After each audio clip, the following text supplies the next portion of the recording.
आज 6 दिसंबर है और आज की तारीख बहुत इंपॉर्टेंट है क्योंकि आज से 30 साल पहले अयोध्या में विवादित ढांचे को गिरा दिया गया था। इस तारीख को लेकर देश में वो राजनीति जो शुरू हुई वो पिछले 30 साल से चल रही और आज तक चल रही है। अगर आप देखेंगे, आज भी मैंने अभी आपको बताया कि एएमयू यानी अलीगढ़ मुस्लिम यूनिवर्सिटी में छात्रों ने अल्लाह अकबर के नारे लगाए और कहा कि भाई ब्लैक डे है वगैरह वगैरह। ये आज भी चल रहा है और वो भी तब जब अयोध्या का मामला सेटल हो चुका, वो भी तब जब अयोध्या में भव्य राम मंदिर बन रहा है।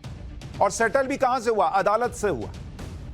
लेकिन जो लोग राम मंदिर का विरोध करते हैं उन्हें 6 दिसंबर की तारीख रह रहकर याद आती है और वो इसे ब्लैक डे बताते हैं। लेकिन आज मैं आपको बताऊंगा कि अयोध्या को लेकर पिछले 30 साल में जो हुआ वो होता ही नहीं अगर राजीव गांधी ने एक राजनीतिक खेल न किया हो। बाबरी मस्जिद पर जो कार सेवक चढ़े, जो वहां बाबरी मस्जिद तोड़ी गई, ये सब कुछ नहीं होता। उसके बाद देश ने जो देखा शायद वो भी ना होता। मुंबई में जो ब्लास्ट हुए वो भी शायद ना होते। हिंदू और मुसलमान के बीच जो खाई बढ़ गई शायद वो भी ना इतनी बढ़ती अगर वो राजनीतिक खेल ना होता। वो राजनीतिक खेल क्या था, इसे समझने के लिए आपको 1990 के दौर में कुछ महीनों के लिए कांग्रेस के समर्थन से प्रधानमंत्री बने चंद्रशेखर के उस प्लान के बारे में जानना होगा जिसमें बिना किसी खून खराबे के अयोध्या में मंदिर भी बनने वाला था और खुद मुसलमान मंदिर बनवाने वाले थे और अयोध्या मसले का स्थायी समाधान निकल जाता। लेकिन कहा जाता है कि राजीव गांधी ने खेल कर दिया। क्या था वो खेल? राजीव गांधी ने क्या किया वो बताऊं, उससे पहले सुनिए उस वक्त हुआ क्या। 1990 के अक्टूबर में अयोध्या में कार सेवकों पर गोली चली थी जिसके बारे में आपको आगे बताने वाला हूं। उसी के बाद यह मामला और भड़क गया था और जब यह मामला भड़क गया तो उस साल नवंबर में प्रधानमंत्री बने चंद्रशेखर ने एक बड़ी पहल की। चंद्रशेखर के जीवन पर लेखक रॉड्रिक मैथ्यूज की किताब है चंद्रशेखर। इस किताब में लिखा है कि चंद्रशेखर जी ने तब राम जन्मभूमि न्यास और ऑल इंडिया बाबरी मस्जिद एक्शन कमेटी, दो पक्ष थे। एक राम जन्मभूमि न्यास जो कह रहा था मंदिर होना चाहिए, ऑल इंडिया बाबरी मस्जिद एक्शन कमेटी जो कह रही थी नहीं बाबरी मस्जिद रहेगा। इन दोनों के नेताओं को तात्कालिक प्रधानमंत्री चंद्रशेखर जी ने बातचीत के लिए बुलाया और बहुत सीक्रेट रखा। प्रेस को नहीं पता, किसी दूसरे को नहीं बताया कि भाई ये बातचीत चल रही।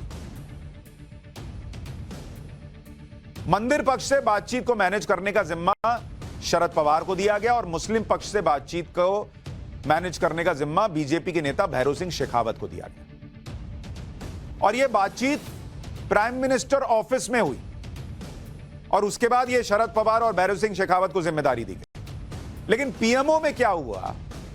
मीटिंग में चंद्रशेखर सरकार में मंत्री कमल मुरारका भी मौजूद रहे और किताब में उनके हवाले से लिखा गया है।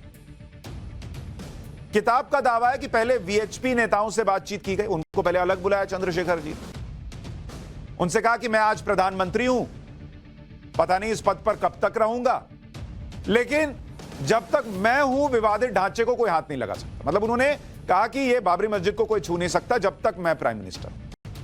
अगर किसी ने हाथ लगाने की कोशिश की तो गोली चलाने का ऑर्डर आ जाएगा और कई लोग मारे जाएंगे। यह इस किताब में दावा है कि चंद्रशेखर जी ने बैठकर प्राइम मिनिस्टर के तौर पर उनसे कह दिया कि भाई मैं जब तक हूं छूना नहीं, और छुओगे तो गोली चलेगी, साधु संत मारे जाएंगे। फिर सोच लो।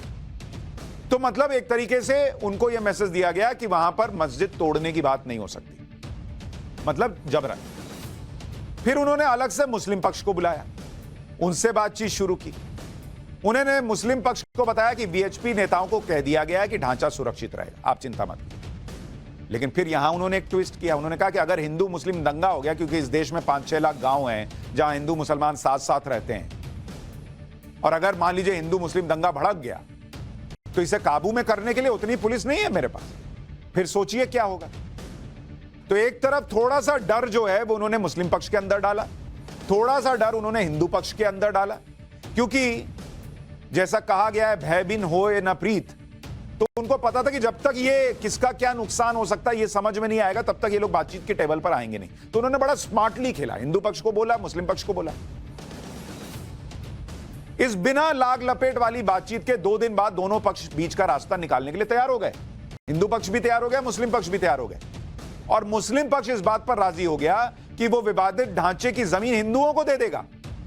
वो बोल रहे ठीक है, हिंदुओं की आस्था का मामला, यहां मंदिर बन जाएगा, कोई दिक्कत नहीं है। मुस्लिम पक्ष तैयार हो गया, लेकिन उसने 2 शर्तें रखी। एक कि इसके बदले उन्हें कहीं जमीन मिल जाए, जैसे अभी सुप्रीम कोर्ट ने दे दी है, और साथ में यह कानून पारित कर दिया जाए कि इसके बाद धार्मिक स्थलों को लेकर कोई और विवाद नहीं होगा। वही 15 अगस्त 1947 की तारीख तय हो जाएगी, जैसा 1991 में नरसिम्हा राव सरकार ने कर भी दिया, वो वर्शिप एक्ट लाकर। तो दोनों पक्ष इस पर राजी हो गए, लेकिन समझौता पूरा नहीं हो पाया, क्योंकि मार्च 1991 में कांग्रेस ने समर्थन वापस ले लिया और चंद्रशेखर के नेतृत्व वाली सरकार गिर गई। अब इसमें राजीव गांधी जी का किरदार क्या था? किताब में उसका भी जिक्र है।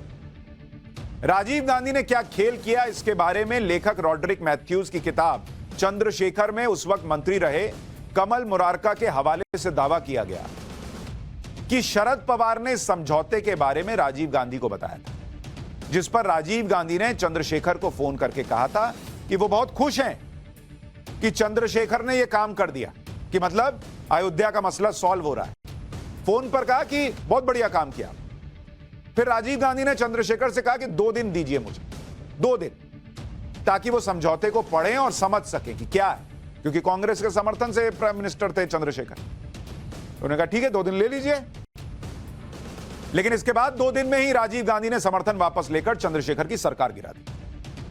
राजीव गांधी को शायद लगा कि अगर चंद्रशेखर यह विवाद सुलझा देंगे तो वो बहुत लोकप्रिय हो जाएंगे। ये उनके उस वक्त के मंत्री रहे मुरारका साहब कह रहे हैं कि राजीव गांधी को लगने लग गया था कि चंद्रशेखर लोकप्रिय हो जाएंगे। वो नहीं चाहते थे कि चंद्रशेखर को क्रेडिट मिले, और इसलिए सरकार गिरा दी। यानी राजीव गांधी चाहते तो उसी वक्त करोड़ों हिंदुओं को न्याय मिल जाता, लेकिन किताब के दावे के मुताबिक जो हुआ वो करोड़ों हिंदुओं की आस्था के साथ धोखे से कम नहीं था। अगर उस वक्त ये ना हुआ होता तो हिंदू मुस्लिम के बीच जो खाई बढ़ती चली गई इस मसले के बाद, वो शायद इतनी ना बढ़ती। सोचिए कितना बड़ा घटनाक्रम है जिसके बारे में ज्यादा चर्चा ही नहीं होती। हालांकि इससे पहले भी इस मामले में ऐसा कुछ हुआ था जो हिंदुओं के साथ धोखे जैसा ही था, उसके बारे में भी अभी आपको आगे बताऊंगा। लेकिन उससे पहले अक्टूबर 1990 में जो हुआ वो भी आपको जानना चाहिए, क्योंकि उससे सबको समझ आ गया था कि यह हिंदुओं की आस्था का सबसे बड़ा मामला है, जिसके लिए हिंदू जान देने के लिए भी तैयार थे। बावजूद उसके चंद्रशेखर जी ने जो रास्ता निकाला, जो हल निकाला, उस हल तक देश को पहुंचने नहीं दिया गया। सोचिए वो देश के साथ कितना बड़ा अन्याय हुआ। कार सेवकों के साथ जो हुआ, हिंदुओं की भावनाओं के साथ जो हुआ, उसकी पूरी कहानी आज आपको बताता हूं। 25 सितंबर 1990 को तत्कालीन बीजेपी अध्यक्ष थे लाल कृष्ण आडवाणी। उन्होंने अयोध्या में राम मंदिर का आह्वान करते हुए गुजरात के सोमनाथ से रथ यात्रा शुरू की। आज की पीढ़ी के बहुत लोगों को यह नहीं पता होगा, उनको जानना चाहिए। इस यात्रा को अलग अलग राज्यों से होते हुए 30 अक्टूबर को अयोध्या पहुंचना था। आडवाणी वहां कार सेवा में शामिल होने वाले, लेकिन यह रथ यात्रा अयोध्या तक पहुंच ही नहीं पाई, क्योंकि 23 अक्टूबर को बिहार में रथ यात्रा को रोक दिया गया। तब बिहार के मुख्यमंत्री थे लालू प्रसाद यादव।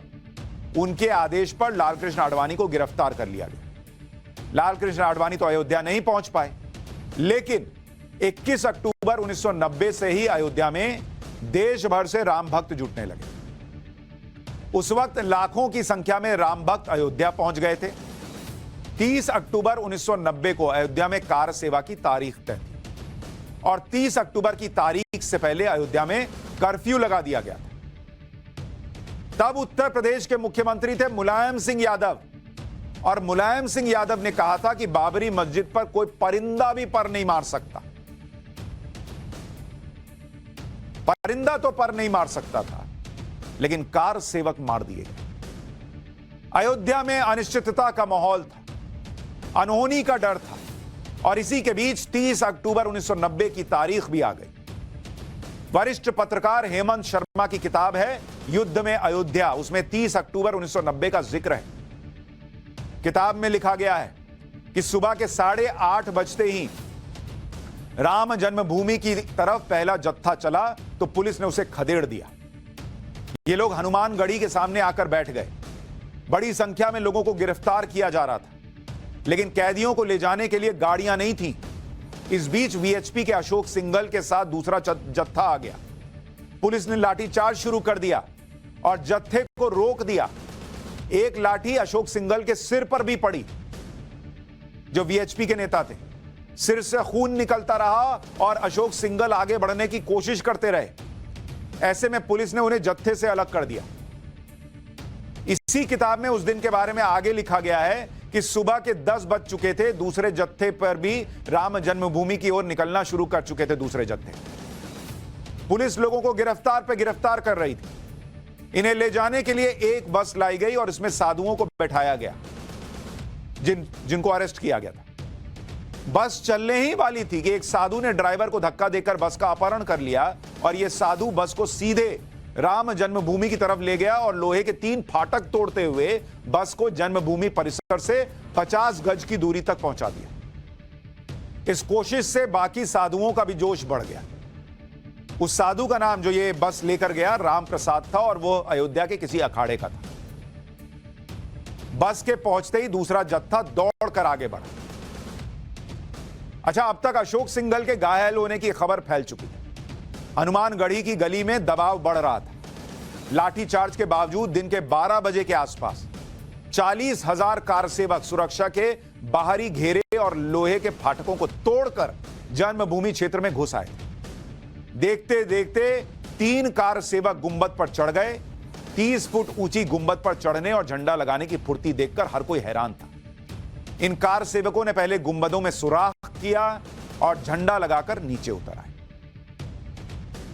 30 अक्टूबर 1990 की दोपहर तक कार सेवक विवादित ढांचे तक पहुंच चुके थे। तब पुलिस के लिए उन्हें रोकना बड़ी चुनौती बन गया। तभी पुलिस वालों को लखनऊ से गोली चलाने का आदेश मिला। पुलिस वालों ने कार सेवकों पर, निहत्थे कार सेवकों पर गोलियां चलाई और इसमें कई कार सेवकों की जान चली। लेकिन कार सेवकों की मौत सिर्फ गोली लगने से नहीं हुई, बल्कि फायरिंग के बाद जो वहां भगदड़ मची उसमें भी कार सेवक मरे। बताया जाता है कि उस वक्त सरयू नदी पर बने पुल के जरिए लोग भाग रहे थे। भगदड़ मच गई, गोली चलने लगी। लोग क्या उन्होंने सोचा नहीं था पुलिस गोली चला देगी। पुलिस ने गोली चला दिया, लोग भागे और उस भगदड़ में कईयों की जान चली गई। ये वो कार सेवक थे जो वहां राम मंदिर बनते हुए देखना चाहते थे। 30 अक्टूबर 1990 को कार सेवकों पर चली गोलियों ने पूरे देश को हिला दिया। लेकिन यह कहानी यहीं खत्म नहीं हुई। इसका दूसरा अध्याय 2 दिन बाद हुआ। 1 नवंबर 1990 को गोलीबारी में मारे गए लोगों का अंतिम संस्कार किया गया और 2 नवंबर 1990 को फिर से प्रतिरोध मार्च का आयोजन हुआ। 2 नवंबर के प्रतिरोध मार्च में उमा भारती और अशोक सिंघल जैसे नेता अगुवाई कर रहे थे। ये जो आप तस्वीर देख रहे हैं, उमा भारती को पहचानते हैं, या अशोक सिंघल जी हैं। हनुमानगढ़ी के पास लाल कोठी में मौजूद संकरी गली में यह भीड़ दाखिल हुई। सभी कार सेवक रामधुन करते जा रहे थे। सामने पुलिस मौजूद थी। पुलिस ने शुरुआत में तो लाठी चार्ज किया, आंसू गैस का इस्तेमाल किया। भीड़ आगे बढ़ चुकी थी।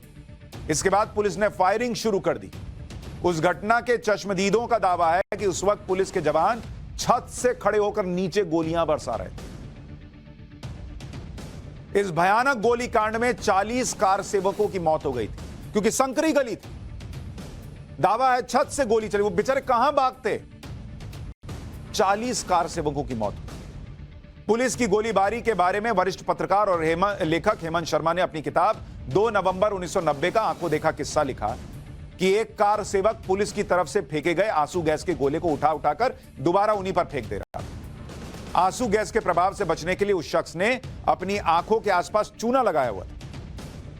हालांकि थोड़ी देर बाद ही वो व्यक्ति पुलिस की गोली का शिकार होकर सड़क पर गिर गया, जिसके बाद सड़क पर वो अपने खून से सीताराम लिख देता है। ये थे वो कार सेवक। पुलिस की गोली लगी, खून निकला तो उससे सीताराम लिख दिया। और पुलिस को गोली चलाने का आदेश देने वालों ने इन कार सेवकों की भक्ति नहीं देखी। ये वो लोग नहीं थे जो राम मंदिर बने इसलिए किसी और को मार रहे थे, ये सर तन से जुदा के नारे नहीं लगा रहे थे, ये अपनी जान पर खेलकर वहां करोड़ों हिंदुओं को न्याय मिले इसकी लड़ाई लड़ रहे थे और उन्हें गोली मिली। 10 नवंबर के गोली कांड के शिकार हुए परिवारों की कहानी भी दर्दनाक है। अयोध्या के रानी बाजार मोहल्ले में रहने वाले रमेश कुमार पांडे की पत्नी गायत्री देवी पांडे बताती हैं कि उस समय उनके पति की उम्र सिर्फ 35 साल थी। वो एक ईंट भट्टे पर मैनेजर का काम करते थे। वो रोज की तरह 2 नवंबर 1990 को भी रामलला का दर्शन करने गए थे। पुलिस ने रोका तो वापस घर आने लगे, लेकिन घर से कुछ कदम पहले ही लाल कोठी के पास एक पुलिसकर्मी ने पीछे से गोली मार दी। इससे मौके पर ही उनकी मौत हो गई, ये पत्नी बता रही। अयोध्या के नया घाट क्षेत्र में मिठाई की दुकान चलाने वाले वासुदेव गुप्ता की भी मौत पुलिस की गोली से। उनके बेटे संदीप गुप्ता बताते हैं कि 30 अक्टूबर 1990 को कार्तिक एकादशी की पंचकोशी परिक्रमा थी। पिताजी परिक्रमा करने पहुंचे थे, लेकिन पुलिस कर्मियों ने जाने नहीं दी। इसके बाद वो कार सेवकों के साथ राम जन्मभूमि पर कार सेवा करने चल दिए। आधे रास्ते पर पहुंचे ही थे कि पुलिस ने पेट में गोली मार दी। तो इतने लंबे कानूनी लड़ाई के बाद जो राम मंदिर बन रहा है ना, उसके पीछे ये सब भी हुआ है। आज की जो युवा हैं, जो युवा पीढ़ी है, उसको ये सब कुछ नहीं पता।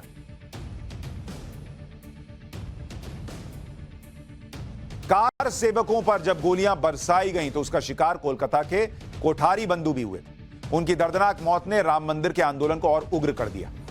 20 साल के शरद और 23 साल के राम कुमार कोठारी उन लाखों कार सेवकों में से थे जो उस वक्त अयोध्या में मौजूद थे। दोनों भाई कोलकाता से अयोध्या आए थे।